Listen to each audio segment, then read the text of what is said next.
எல்லாருக்கும் வணக்கம். ஸோ இந்த வீடியோவில் என்ன பார்க்க போகிறோம்னு பார்த்தீங்கன்னா, இந்தியாவோட பேக் போனாக இருக்க, அதாவது இன்ஃப்ராஸ்ட்ரக்சர் டெவலப்மெண்ட்டுக்கு மெயினாக ஹெல்ப் பண்ணுற கேபிள்ஸ் அண்ட் வயரிங் மேனுஃபேக்சரர்ஸ் பற்றி தான் இந்த வீடியோவில் பார்க்க போகிறோம். இதில் இன்னுமே 2 பிக் ஜெயின்ஸ் உள்ள வர்றாங்க. ஸோ அது மார்க்கெட்டை எப்படி அஃபெக்ட் பண்ணும், ஆல்ரெடி இருக்கிற பிக் பிளேயர்ஸ் இதுக்கு எப்படி ரெஸ்பாண்ட் பண்ணுவாங்க அப்படிங்கிறதெல்லாமே இந்த வீடியோவில் பார்க்கலாம். ஸோ வீடியோக்கு மறக்காமல் லைக் பண்ணிவிட்டு கண்டினியூ பண்ணுங்கள்.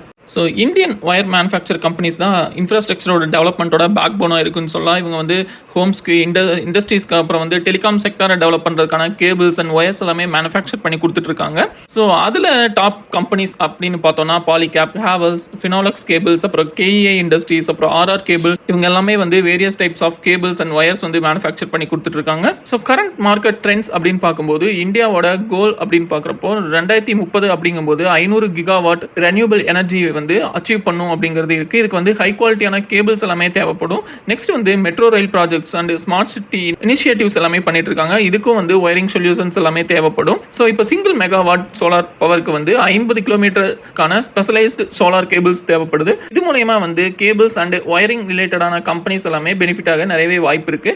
ஸோ மார்க்கெட் க்ரோத் அப்படின்னு பார்க்குறப்போ CAGR 5 to 9% த்ரூ த டெக்கேட்ல க்ரோத் இருக்கும் அப்படிங்கிற மாதிரி எக்ஸ்பெக்ட் பண்றோம். Underground cables, smart grids, 5G networks ரிலேட்டடுக்கான கேபிள்ஸ் அண்ட் ஒயர்ஸ்க்கு இதுக்கான டிமாண்ட் எல்லாமே இன்னுமே இன்க்ரீஸ் ஆகும் அப்படிங்கிற மாதிரியும் எதிர்பார்க்கப்படுது.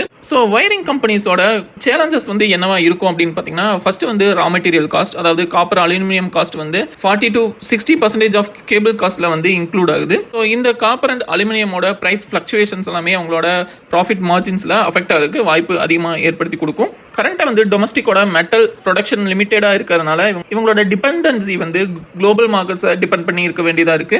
Next new developments and competitive environments அப்படின்னு பார்த்தோம்னா, இவங்க டெக் அட்வான்ஸ்மெண்ட்ஸ்ல பார்க்கும்போது fire resistant wires and low smoke cables and eco friendly designs எல்லாமே மேனுஃபேக்சர் பண்ணி கொடுத்துருக்காங்க. அதே மாதிரி BIS அண்ட் IEC அந்த மாதிரியான குவாலிட்டி சர்டிஃபிகேஷன்ஸோட ரிலையபிள் ஒயர்ஸ் அண்ட் கேபிள்ஸ் எல்லாமே மேனுஃபேக்சர் பண்ணி கொடுக்கணும் அப்படிங்கிறது எல்லாமே இவங்களோட அட்வான்ஸ்மெண்ட்ஸாக இருக்கு.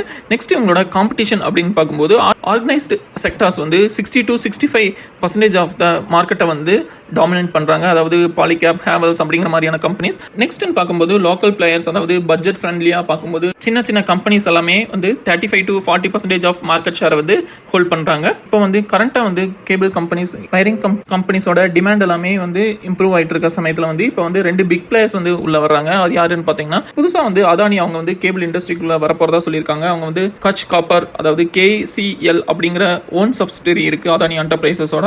அவங்க பிரணீதா ஈகோ கேபிள்ஸ் லிமிடெடோட டைப் பண்ணி இவங்க கேபிள்ஸ் எல்லாமே மேனுஃபேக்சர் பண்ண போகிறதா சொல்லியிருக்காங்க. இவங்க manufacturing, marketing, distribution, sales and metal products, cables, wires இதெல்லாமே மேனுஃபேக்சர் பண்ண போகிறதா சொல்லியிருக்காங்க.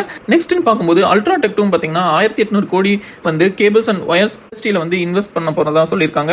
ஸோ இதுக்கப்புறம் பார்த்தீங்கன்னா, இந்த நியூஸ்க்கு அப்புறம் பார்த்தீங்கன்னா கேபிள்ஸ் ரிலேட்டடான கம்பெனிஸோட ஸ்டாக்ஸ் நல்லாவே அடி வாங்குச்சு. இந்த நியூஸ்க்கு அப்புறம் பார்த்தீங்கன்னா பாலிகேப் லாஸ்ட் 3 monthsல 27.99% நெகட்டிவ் ரிட்டர்ன் கொடுத்துருக்கு. KE இண்டஸ்ட்ரீஸும் பார்த்தீங்கன்னா 33% கரெக்டாக இருக்கு. ஹேவல்ஸ் 7%, ஆர்ஆர் கேபிள் 31.37%, ஃபினோலக்ஸ் கேபிள்ஸ் 23.55% கரெக்டாக இருக்கு. ஸோ இதெல்லாமே இந்த நியூஸ்னால வந்த ரியாக்ஷன் தான். ஸோ இவங்க கரெக்டாக பாலிகேப் 20 to 22% ஆஃப் மார்க்கெட் கேப்பும், Havells India 15 to 17% of market கேப்பும், next Finolex cables 12 to 14%, and KEI industries 10 to 12%, and RR cable 8 to 10% so market share hold பண்ணுறாங்க. அன்ஆர்கனைஸ்டு செக்டர்ஸ்னு பார்க்கும்போது 30 to 35% மார்க்கெட் ஷேர் ஹோல்ட் பண்ணுறாங்க. காம்படிஷனுக்கு இடையில Adani and UltraTech அவங்களோட companies எப்படி compete பண்ண போகுது அப்படிங்கிறத நம்ம பொறுத்து பார்க்கணும். ஸோ இந்த செக்டரை பற்றி நீங்கள் என்ன நினைக்கிறீங்க? ஸோ இந்த கம்பெனிஸ் உள்ள வர்றது, இந்த கம்பெனிஸ்க்கு ஆல்ரெடி இருக்க கீ பிளேயர்ஸான Polycab, Havells, Finolex cables and KE industries, RR கேபிள்ஸ்க்கு நெகட்டிவாக அமையுமா, இல்லை இது ஜஸ்ட் நியூஸ்க்கு ரியாக்ஷனா அப்படிங்கிறத என்ன நினைக்கிறீங்கிறத கீழே கமெண்ட் பண்ணுங்கள். ஸோ இதில் நீங்கள் என்ன ஸ்டாக்ஸ் ஹோல்ட் பண்ணிட்டு இருக்கீங்க, ஸோ இல்லை இதில் உங்களோட வாட்ச் லிஸ்ட்டில் என்னென்ன ஸ்டாக்ஸ் இருக்குது அப்படிங்கிறத மறக்காமல் கீழே கமெண்ட் பண்ணுங்கள். ஸோ இந்த வீடியோ உங்களுக்கு பிடிச்சிருக்கும் நம்புகிறோம். ஸோ இந்த வீடியோ உங்களுக்கு பிடிச்சதுன்னா மறக்காமல் லைக் அண்ட் சப்ஸ்கிரைப் பண்ணுங்கள், உங்கள் ஃப்ரெண்ட்ஸோடையும் ஷேர் பண்ணுங்கள். நெக்ஸ்ட் வீடியோவில் சந்திக்கலாம். நன்றி, வணக்கம்.